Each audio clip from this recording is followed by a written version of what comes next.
세계적인 천재 과학자인 아인슈타인과 그의 운전 기사에 관한 재미있는 일화가 있는데요. 상대성 이론으로 해서 아인슈타인이 너무나 많이 알려지게 됐죠. 그래서 여기저기 각종 강연을 요청하게 됐습니다. 그야말로 아인슈타인 박사가 눈코 뜰 새 없이 잠시도 쉴 틈이 없을 정도로 지쳐 쓰러질 정도로 그런 지경이 됐습니다. 그럴 때 참 이렇게 힘든 가운데 있는 이 아인슈타인 박사를 보면서 그를 모시고 있던 기사가 이렇게 제안을 했습니다. 박사님, 그 강연을 제가 하면 안 될까요? 박사님의 강연을 옆에서 거의 한 30번 정도를 듣다 보니까 외울 지경입니다 라고 얘기를 했습니다. 그러자 아인슈타인 박사가 그러면 한번 그렇게 해보도록 하게 얘기를 했습니다. 마침 이 말투라든지 외모가 너무 닮아가지고요, 옷을 딱 바꿔 입으니까 누가 누군지 모를 정도였다고 합니다. 그래가지고 이제 나가서 운전기사가 그 어려운 강의를 이제 강연을 한 것입니다. 잘했습니다. 잘 마쳤습니다. 문제가 생겼습니다. 끝나고 나니까 이제 질의응답이 있지 않겠어요? 한 교수님이 자리에서 일어나서 어떤 질문을 했습니다. 이 기사는 그게 무슨 질문인지도 잘 이해가 안 되겠죠. 그런데 그런 질문을 하는 순간 누구보다도 당황한 사람 바로 기사복을 입고서 연단 밑에 있었던 이 아인슈타인 박사였습니다. 깜짝 놀라고 자기가 걱정이 되고, 저 기사가 이거 어떻게 감당이 될까 하고 얼마나 좀 그런 마음이 들었겠어요. 그런데 이 기사를 봤더니요, 전혀 당황하지 않고 아주 태연자약한 가운데 있으면서 뭐라고 하느냐면, 그 정도는 우리 기사도 다 얘기해 줄 수 있습니다. 기사, 자네 한번 나와서 말해보게. 이렇게 해가지고 아인슈타인 박사가 나가서 얘기를 했는데 얼마나 잘 얘기를 했겠어요. 참 재미있는 그런 일화죠.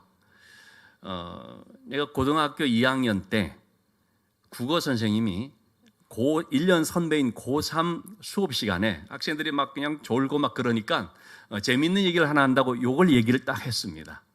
그해 대입 입시 영어 지문에 그대로 나왔어요. 깜짝 놀랐죠.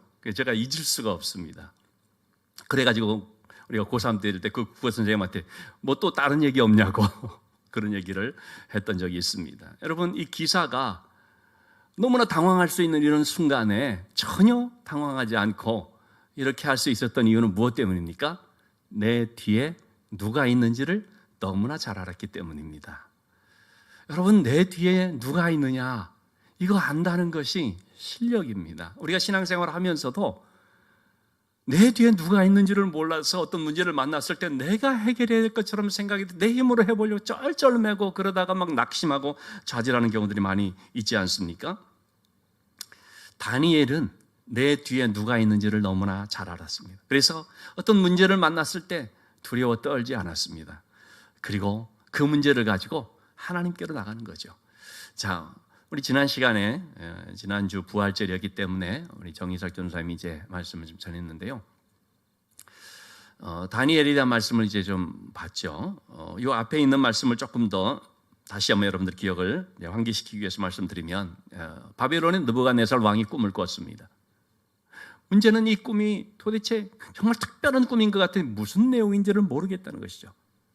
꿈 해석은 둘째치고 내용 자체를 모르니까 그 바벨론 땅에 있는 모든 지혜에 있다라고 하는 그 술사들, 박사들 다 불러 모아서 내가 꿈을 꿨는데 무슨 꿈을 꿨는지 좀 말해달라. 그리고 그 해석을 말해달라. 그러니까 그 박사여 지혜자라고 하는 사람들이 뭐라고 했겠습니까? 왕이요, 꿈 내용을 말해주면 우리가 해석을 말해주겠는데 꿈을 말하라고 하니 그거는 사람이 할 수 없는 일입니다. 그거는 오직 신밖에는 할 수 없는 것입니다라는 그런 얘기를 했죠. 그러자 이 느부갓네살 왕이 너무나 화가 나서 정말 알고 싶은데 도저히 알 수 없다고 말하니까, 그래서 마음이 상해가지고 그만 이 바벨론 땅에 있는 지혜자들 아무 필요 없다, 싹 다 죽여라, 이러한 아주 무서운 명령을 하게 됐죠. 모든 지혜자들, 거기에는 다니엘과 세 친구들도 포함이 되죠. 정말 하루아침에 다 죽게 되는 절체절명의 위기를 만나게 됐습니다. 자, 그럴 때 다니엘이 어떻게 했습니까? 왕에게 찾아가서 얘기를 했죠. 16절의 말씀, 왕이여 저에게 시간을 주시면 해석을 알려드리겠습니다. 자, 이때 다니엘은 시간을 벌기 위해서 한 것이 아니라는 그 말씀을 드렸죠. 왕은 그 말을 받아들인 이유가 해석을 알려주겠다라고 했기 때문이죠. 누구도 지금까지 해석을 알려주겠다는 사람이 없었는데 다니엘은 내가 해석을 알려주겠습니다 한 것이죠. 자, 근데 이때 다니엘이 한 말이 뭡니까? 시간을 주시면, 저에게 시간을 좀 주시면 좋겠습니다. 여러분, 이 시간이 무슨 시간일까요? 그냥 생각하는 시간, 조금 모면하려고 회피하는 시간이겠습니까? 그렇지가 않아요. 이 시간은 무슨 시간입니까? 아주 중요한 시간이죠. 기도하는 시간이었습니다. 시간을 달라는 것은 사실 느부갓네살 왕이 알아듣지를 못하니까 기도할 시간입니다라고는 하지 않죠. 근데 이 시간을 달라는 것은 다니엘에게 있어서 내심 뭐냐면 이거 기도해야 되기 때문에 기도할 충분한 시간을 가져야 된다고 한 것입니다. 여러분, 기도의 시간은요 충분히 가져야 됩니다. 기도하기 위해서는 시간이 필요하다는 것입니다. 여러분, 우리가 기도를 하긴 하는데 너무 짧게 하는 게 문제죠. 간단히 하고 기도했다라고 하는 경우들 있잖아요. 기도는 그런 게 아니거든요. 누군가를 만나서 대화를 하더라도 진지하게 깊이 있게 대화를 하려면 시간이 필요한 거죠. 어떤 한 사람과의 관계를 맺기 위해서도 그게 당장 되는 것이 아니라 여러 번의 만남을 통해서 시간을 가지고서 관계가 이루어지고 그 관계가 깊어지는 거 아니겠습니까? 근데 우리는 신앙생활하면서 너무 조금 속된 말로 날로 먹으려 하는 경우들이 많다는 거예요. 우리의 신앙이 소위 대박, 그냥 조금 투자해가지고 엄청나게 그냥 신앙이 좋아지길 바라고 열매가 맺어지길 바라는 이런 식의 사고를 할 때가 있는데 그것은 세상적인 사고입니다. 여러분, 신앙 안에서는 대박 이런 거 없습니다. 꾸준히 가꾸고 시간을 두고 열심히 하는 가운데 마침내 열매가 맺어지는 거죠. 기도도 마찬가지입니다. 우리 주님께서도 늘 기도했거든요. 무슨 일이 있을 때마다 한 것이 아니라 항상 기도가 몸에 배일 정도로, 그래서 습관을 따라서 기도했다고 말하고 있지 않습니까? 우리는요 바쁘고 피곤하다는 핑계로 시간이 없다 말합니다. 다른 시간으로 다 있는데 말이죠, 기도할 시간 없다고 말해요. 친구 만날 시간도 있고 놀러 가는 시간도 있고 영화 보는 시간도 있고, 그런데 기도의 자리에 나오시면 시간이 없습니다. 그런 것 때문에 바쁘고 기도에 대해서는 시간을 내기가 인색한 것이죠. 여러분, 우리가 하나님께 대해서 시간을 내야 됩니다. 하나님과 가까이 만나기를 원하신다면 시간을 내야 됩니다. 하나님이 우리에게 말씀하거든요. 나한테 시간 좀 달라. 여러분, 그거 못 들으십니까? 외면하지 마시고 나에게 시간 좀 달라는 그 말씀에 날마다 시간 좀 낼 수 있길 바랍니다. 말씀 보는 시간, 기도하는 시간, 이렇게 쌓여서 결국 믿음의 열매로 나타나게 되는 거거든요. 자, 다니엘은 하나님께 기도하기 위한 그런 시간을 먼저 확보를 했습니다. 그런 다음에 왕을 이제 만난 다음에 어떻게 합니까? 17절 말씀입니다. 왕과 만나서 대화를 한 직후에 바로 다니엘이 찾아간 사람이 누구였을까요? 세 친구들인데 이것은 친한 친구다라는 뜻이 아니고, 물론 친한 친구죠. 어떤 친구입니까? 기도의 동역자들이라는 뜻이 되겠습니다. 다니엘은 왕을 만난 후에 바로 누구를 찾아갔느냐? 기도의 동역자들을 찾아간 거죠. 그래서 그 일을 알렸습니다. 여기서 말하는 그 일이라는 것은 뭘까요? 우리가 이렇게 죽을지도 모른다는 그런 표면적인 일이겠습니까? 그게 아니에요. 여기서 말하는 그 일은 기도 제목을 말합니다. 여러분, 그렇기 때문에 우리에게 있는 모든 일들은 다른 말로 표현하면 뭐냐? 기도 제목입니다. 어느 누가 고난을 당했습니까? 상처를 입었습니까? 문제가 생겼습니까? 그런 어떤 힘든 일을 겪었습니까? 그런 것들은 전부 뭐냐? 기도 제목인 것입니다. 그래서 이러한 기도 제목을 가지고 이제 기도하자. 18절의 말씀입니다. 구하게 하니라. 기도해 달라는 것이죠. 기도하자 하는 것이죠. 나는 안 할 테니까 너희가 기도해 달라, 이거 아닙니다. 여러분들, 우리 가운데도 보면 이 기도 제목을 서로 나눌 때 이거 기도해달라 말해놓고 자기는 안 하는 사람들인데 그러면 안 됩니다. 내가 기도해야지요. 내가 기도하면서, 나도 기도하면서 다른 친구들에게도 혹은 세론들에게도 같이 기도해달라 해야 되는 것이지, 기도해달라고 끝나는 것이 아니죠. 합심 기도하자는 것입니다. 여러분이 합심 기도가 참으로 귀한 것입니다. 이 지금 다니엘 것의 친구들에게는 체험이 있지요. 그들은 다니엘서 1장에서 우리 열흘 동안만 채식을 먹게 해주셔서 시험을 한번 해봅시다라고 했잖아요. 열심히 기도했겠죠. 그랬더니 하나님께서 역사해 주신 것을 체험을 했거든요. 그러니까 그들은 우리가 이렇게 하나님 앞에 기도하면 이번에도 하나님께서 반드시 역사해 주신다, 우리의 기도에 반드시 응답해 주신다라는 믿음을 가지고 같은 마음이겠죠. 그래서 합심 기도를 하게 되는 것입니다. 특별히 그들은 자기들의 기도에 많은 사람들의 생명이 달려있다는 사실을 잘 알고 있는 것이죠. 우리만 사는 것이 아니라 많은 사람들의 그 생명, 지혜자들, 박사들, 그들의 생명까지 여기에 달려있는 걸 알기 때문에 정말로 우리가 기도해야 될 것을 깊이 깨닫는 것이죠. 자, 여러분, 어떤 일에 있어서 가장 중요한 그것은요, 기도하는 것입니다. 예수님께서 십자가를 앞에 두시고 가장 중요한 게 한 게 뭡니까? 겟세마네 동산에서 기도한 것이었습니다. 우리는 어떤 일에 있어서 가장 우선적으로 해야 될 것, 가장 중요하게 할 것은 기도라는 사실을 꼭 기억하고 있어야 됩니다. 그래서 기도에 대해 우리는 그 무엇보다도 우선순위를 가질 수 있어야 됩니다. 특히 우리 믿음의 동역자들, 무엇보다도 우리 세론들, 그렇죠? 아니면 가족들, 이거 놓고 같이 기도하자. 합심 기도죠.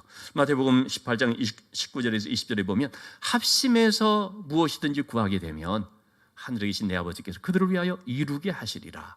두세 사람이 내 이름으로 모인 것, 합심 기도하는 곳이죠. 거기에 우리 주님이 나도 그들 가운데 함께 있다는 말씀을 해 주셨습니다. 그럼 혼자 기도하는 것보다도요, 합심 기도하는 것이 더 힘을 얻고 응답을 받습니다. 우리 전도서 4장 12절의 말씀, 세 겹줄은 쉽게 끊어지지 않는다라고 말하고, 이것은 기도의 세 겹줄로서 우리가 적용을 하면 좋겠습니다. 나 혼자 기도할 수도 있지만 둘이 같이 기도하고, 그보다 더 많은 3명 그리고 이상으로 같이 기도할 때 얼마나 이것이 큰 힘이 되는지 알 수가 없고, 기도할 때마다 붙잡아 주는 것입니다. 그러니까 대학 때 참 잊을 수가 없어요. 정말 좋은 믿음의 한 친구가 있어서 둘이 같이 짝 기도를 하게 됐습니다. 같이 기도를 하는데요, 한 사람씩 기도하고, 한 사람 기도하고 그 다음에 또 상대방이 기도하는 거죠. 기도의 제목을 놓고 기도했어요. 눈을 딱 떠보니까요, 여러분들이 믿어질지 모르겠어요, 정확히 2시간이 지났어요. 2시간 동안을 기도한 거예요. 나 1시간, 상대방 1시간. 이병희 형제라고 하는 친구가 같이 기도를 이렇게 했었는데, 그때 참 깊이 느낀 게, 어떻게 이렇게 기도할 수 있었을까? 완전히 기도에 그냥 몰입해서 그 간절한 마음을 가지고 여러 그런 기도 제목들을 가지고 했겠죠. 또 우리 그 상대방을 위해서 또 기도하고, 그러다 보니까 이게 그렇게 지나갔더라는 거예요. 그것은 하나님께서 힘을 주시고 함께 해주시기 때문에 가능한 일이 되겠죠. 여러분, 우리가 서로 함께 신앙생활하는데 우리의 관계가 인간적으로 서로 그냥 친한 이런 것이 아니라 믿음으로 서로 기도해주고, 믿음으로 서로 격려해주고, 신앙적인 권면으로서 상대방을 잘 붙잡아줄 수, 이런 관계가 돼야 됩니다. 그러기 위해서는 항상 중심에 기도가 있어야 됩니다. 무릎으로 사는 그리스도인이다라는 그 책이 있습니다. 기도에 관해서 정말 명저입니다. 저도 젊을 때 이 책을 보면서 얼마나 은혜를 받았는지 모릅니다. 막 그냥 얼마나 많이 밑줄을 끄면서 받는지 모릅니다. 이 책에서는 이런 얘기를 하고 있습니다. 많은 성도들이 또는 많은 교회 봉사자들이 자주 좌절하고 낙심하는 것은 기도의 부족 때문이다. 문제 앞에서 걱정하고 염려, 근심을 하는데 기도는 잘 안 하더라는 것입니다. 여러분, 우리 신앙생활에 있어서요, 가장 큰 문제가 있다면 기도의 부족이다라는 걸 알아야 됩니다. 여러분, 이 기도의 결핍이라고 하는 것은요, 어떤 영양 결핍보다도 더 큰 문제를 야기합니다. 우리가 뭐가 좀 부족하다는 비타민 보충하고 막 그러잖아요. 근데요, 정말 우리는 영적으로 영적 비타민과도 같은 그런 걸 보충하는 뜻에서 기도가 항상 넘치게 돼야 됩니다. 자, 다니엘은 이제 기도합니다. 기도를 하는데 누구에게 기도하느냐? 18절의 말씀을 보면 누구에게 기도하는지를 먼저 언급을 하고 있죠. 누구에게 기도합니까? 하늘에 계신 하나님. 이 말은 뭐냐면 하나님이 높고 높은 하늘에 있다는 뜻이 아니라 천하 만물을 주관하시는 하나님이라는 뜻입니다. 지금 이 왕이 어떤 그 문제를 낸 건데 이걸 모르거든요. 이 왕을 주관하시고 왕의 생각과 마음까지 주관하시는 분은 모든 만물을 주관하시는 하나님이다라는 그런 고백입니다. 여러분, 우리는 하나님을 그렇게 알아야 됩니다. 우리가 어떤 문제를 가지고 하나님께 나갈 때 하나님은 이 모든 것들을 아실 뿐만 아니라 능히 해결할 수 있는 전지전능하신 하나님이라는 사실을 믿고 기도해야 되는 것이거든요. 엘리야는 갈멜산에서 바알의 그런 선지자들과 영적인 대결할 때에 뭐라고 기도를 하느냐면 열왕기상 18장 37절의 말씀이죠. 하나님, 저에게 응답해 주시옵소서 하면서 이 백성들로 하여금 주 여호와는 하나님이신 것을, 또 하나님께서는 그들의 마음을 하나님께로 되돌이키시기를 원하신다는 이것을 알게 하옵소서라고 기도합니다. 알게 하옵소서. 하나님을 알게 해주시고 하나님의 마음을 알게 해주시옵소서라는 기도죠. 여러분, 정말 우리가 기도할 때 우리는 하나님의 뜻을 알고자 하고 하나님의 마음을 알고자 하는 생각은 전혀 없이 내 생각과 내가 원하는 것만 그냥 밀어붙이면서 할 때가 많이 있지요. 하나님 이거예요. 하나님의 뜻은 그게 아닌데, 하나님의 마음은 그게 아닌데, 근데 그런 건 아랑곳하지 않고 그냥 내 것만 관철시키고 밀어붙이는, 그것이 열심히 있고 그게 아주 뜨거운 기도처럼 생각될 수 있을지 모르지만 여러분, 전혀 그렇지가 않습니다. 얼마나 겉모습이 힘써 기도하느냐보다 더 중요한 건 뭡니까? 기도의 내용인 거죠. 지금 어떤 기도를 하고 있는가? 여러분, 그래서 우리가 기도할 때 하나님이 누군지를 알고요, 하나님이 원하시는 것이 뭔지를 발견하고자 하는 마음으로 기도해야 됩니다. 우리 주님이 겟세마네 동산에서 기도할 때 어떻게 했습니까? 내 뜻대로 내 원대로 마옵시고 아버지의 원대로 되기를 원합니다라고 기도하거든요. 하나님의 마음을 알고 그것을 순종하기를 원하는 것이죠. 자, 이렇게 먼저 하나님을 알게 해달라는 기도가 우리 필요하고요. 이어서 이제 다니엘의 기도의 구체적인 내용. 첫째, 이 은밀한 일에 대하여 어떻게 해요? 불쌍히 여기사. 하나님 앞에 하나님 이 은밀한 일 알게 해주세요. 왕의 비밀을 알게 해주세요라고 기도한 거 아닙니다. 이 일에 대하여 저희를 불쌍히 여겨 주옵소서. 여러분, 이것이 기도 제목입니다. 이 불쌍이라는 말은 라하민이라는 단어인데 자궁을 뜻합니다. 엄마의 태를 말하는 거죠. 태중에 아이를 향하여 갖는 그 엄마의 아주 연면의 마음, 이게 불쌍하다는 뜻이거든요. 마태복음 15장 22절에 보면요, 수로보닉이라고 하는 가나안 여자가 주님께 나와서 내 딸이 흉악한 귀신이 들렸는데 나를 불쌍히 여겨 주옵소서라고 말합니다. 이 문제에서 나를 불쌍히 여겨 주옵소서라고 말하는 거죠. 마가복음 10장 47절에서 맹인 거진 바디메오는 소리를 지르는데 뭐라고 말합니까? 저거 보게 해 주시옵소서가 아니에요. 나를 불쌍히 여겨 주옵소서. 안못 보는 이 일에 있어서 나를 불쌍히 여겨 주옵소서. 다니엘의 기도가 그거였습니다. 이 지금 어떤 큰 문제를 우리가 당면을 했는데 이 일 앞에서 하나님 저희를 불쌍히 여겨 주옵소서. 여러분, 우리가 힘들 때 아무에게도 말할 수 없는 어떤 문제를 가지고 있을 때 바로 이런 기도를 해야 되는 거죠. 하나님, 이 일에 있어서 저를 불쌍히 여겨 주옵소서. 그러면 하나님께서 도와주시는 거예요. 어떤 방법으로 하실지 우리는 모르지만 하나님이 그 일에 대해서 정말 우리를 불쌍히 여겨주시면 그 문제가 해결되는 거죠. 하나님이 나를 참 안 됐다라는 마음을 가져주시면 그럼 이게 그 다음은 하나님이 알아서 해주는 거죠. 자, 두 번째로 다니엘이 한 기도 제목은 다른 지혜자들과 함께 죽임을 당하지 않게 하시기를. 자, 이 말은 하나님 우리 살려주시옵소서라는 것이 아니라 나와 더불어서 모든 사람들이 같이 죽지 않게 주시옵소서.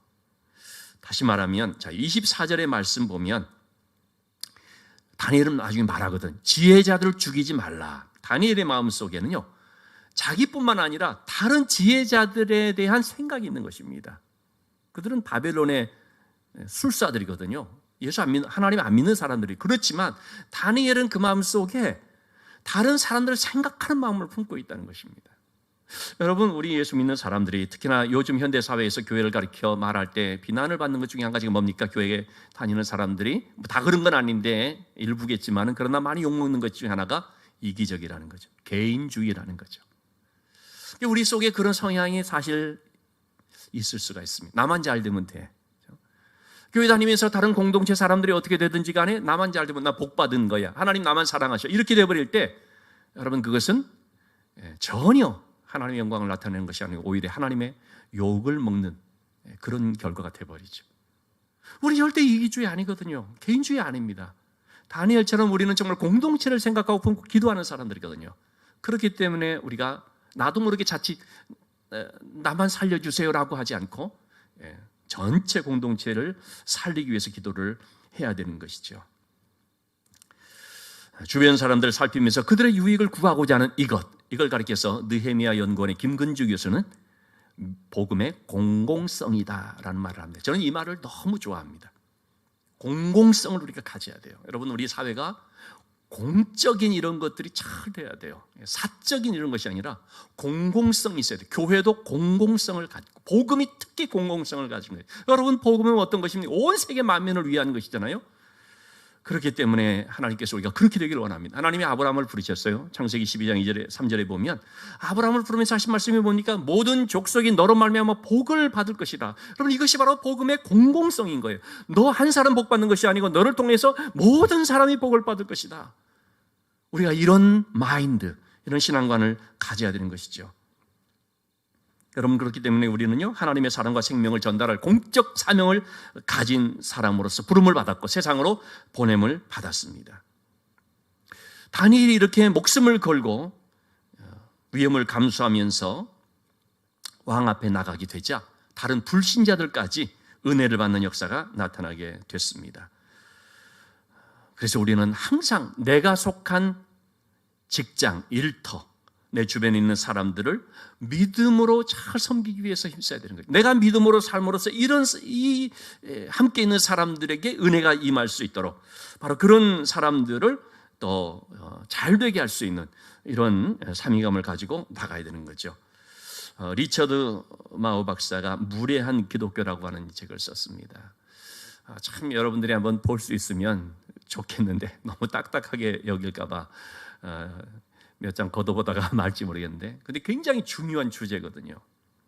아픈 마음으로 쓴 거죠. 오늘날 이 시대의 기독교, 미국 그 사회를 놓고 산 것인데도 얼마나 우리에게 와닿는지 모릅니다. 기독교가 무례하다라는 말을 듣고 있다는 거죠. 왜 그렇게 됐느냐? 우리가 바로 이러한 복음의 공공성을 잃어버리고 다른 사람들을 섬기는 것이 많이 약해지고 나만 잘 되면 된다는 의식이 있다 보니까 그렇게 됐다는 것이죠. 예레미야 29장 7절 말씀에 보시면은요, 하나님께서는 바벨론 땅에 잡혀간 포로로 가 있는 사람들에게 뭐라고 말을 하느냐면 너희는 그 땅을 위하여서 기도하라고 말합니다. 그 성읍의 평안을 위해서 기도하라는 것입니다. 이것은 마치 뭐냐면요, 일제시대 때 우리 한국 땅에서요, 저 일본 땅으로 끌려가 그곳에서 포로 생활하는 사람에게 너희는 일본 땅의 평안을 위해서 기도하라는 거 똑같은 거예요. 아니, 하나님께서는 왜 몹쓸 사람들 그들을 위해서 평안을 위해서 기도하라고 하시는가 하는데, 그런데 그렇게 하라는 거죠. 왜? 그래야지 우리가 평안할 수 있으니까. 우리가 있는 그곳에서, 그 어떤 곳이든지 내가 있는 그곳을 복되게 만드는 거기에서 하나님의 은혜가 나타나게 되고 그들이 변화된다는 것이죠. 때문에 이것은 이웃에 대해서 무관심하거나 적대감을 품어서는 안 되고 이 땅에 네가 있는 곳에서 샬롬을 구하라는 그런 말씀으로 볼 수 있겠습니다. 마크 레버튼 목사님은 16살 때 납치가 돼서 성매매업소에서 고생을 하고 있던 그런 엘리자베스라고 하는 한 여성, 국제정의선교의 도움으로 그 감방 같은 집을 나와서 이사하도록 이렇게 돕는 그런 자리에 있었습니다. 이사를 돕는데 이 엘리자베스라고 하는 여성의 벽에 시편 27편 1절이 딱 쓰여졌습니다. 여호와는 나의 빛이요 나의 구원이시니 내가 누구를 두려워하리요. 여호와는 내 생명의 능력이시니 내가 누구를 무서워하리요. 근데요, 이 말씀이요, 이 마크 레버튼 목사님이 직전 주에 교회 설교했던 본문이었어요. 목사님이 깜짝 놀란 거예요. 간방 같은 창문도 없는 그런 자리에서 누구는 이 말씀을 붙들고 있구나. 그러면서 느껴진 게 뭐냐면요, 우리는 편안한 가운데 예배를 드리고 있는 이 시간, 그 어떤 사람은 정말 어둡고 힘든 상황 속에서 말씀 하나 붙잡고 있을 수가 있다.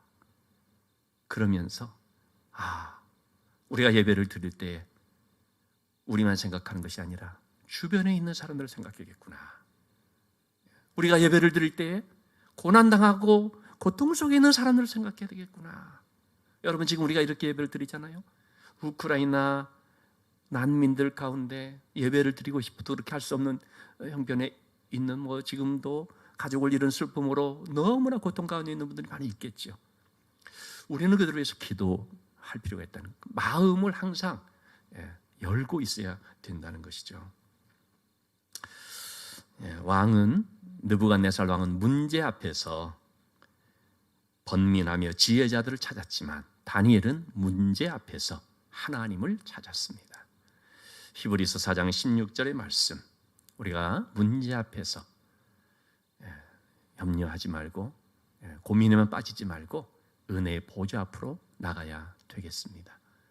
하나님의 긍휼하심을 받고 때를 따라 돕는 은혜를 얻기 위해서 여러분, 이번 한 주간도 하나님 앞에 엎드리는 시간들이 있기를 바랍니다. 은혜의 보좌를 찾는 시간들이 있기를 바랍니다. 문제가 기도 제목이 될 수 있기를 바라고, 그 문제를 가지고 합심하여 함께 기도하는 셀이 될 수 있기를 바라고, 그래서 나의 믿음으로, 나의 기도로 인하여 내 주변에 있는 사람들을 복되게 할 수 있는 귀한 축복의 통로들이 될 수 있기를 주님의 이름으로 축원합니다.